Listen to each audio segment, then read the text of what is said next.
দেশের দক্ষিণ পশ্চিমের সীমান্ত এলাকা সাতক্ষীরার শ্যামনগর, যেখানে 7টি ইউনিয়নের প্রায় 3 লাখ মানুষের জীবনে নেই কোনো হাসপাতাল।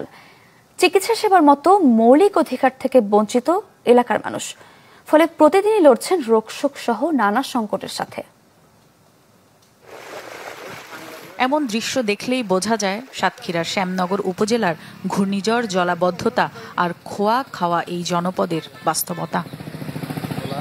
উপজেলার গাবুরা, পদ্মপুকুর, বুড়িগোয়ালিনী, মুন্সিগঞ্জ সহ এই 7 ইউনিয়নে নেই হাসপাতাল।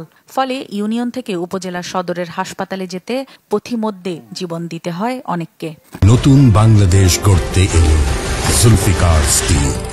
জুলফিকার স্টিল, ইস্পাত দৃঢ় অঙ্গীকার।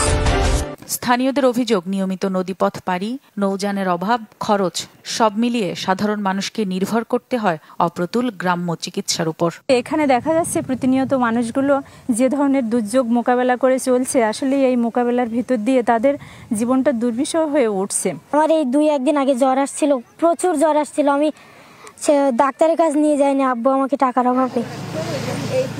জেলা সিভিল সার্জন জানান, কিছু উদ্যোগ চলমান থাকলেও পর্যাপ্ত হাসপাতাল গড়ে তোলা সম্ভব হয়নি। আমি আশা করতেছি খুব দ্রুত 10 বেডের হাসপাতাল ওখানে স্থাপন হবে। যদি 10 বেডের একটা হাসপাতাল ওখানে স্থাপন হয় এবং ওখানে যদি কিছু দক্ষ কর্মচারী এবং ডাক্তারদের থাকা নিশ্চিত করা যায়, তাহলে ওই এলাকার জনগণের অনেক অনেক উপকার হবে। বিশেষ করে স্বাস্থ্যসেবার ক্ষেত্রে অনেক সুবিধা পাবে তারা। স্বাস্থ্যসেবার সহজ প্রাপ্যতা শুধু উন্নয়ন নয়, এখানকার মানুষের বেঁচে থাকার অধিকার। 7 ইউনিয়নের সাধারণ মানুষের সেই অধিকার ফিরিয়ে দিতে দ্রুত কার্যকর উদ্যোগের অপেক্ষায় পুরো উপকূল। Desk report, channel 24।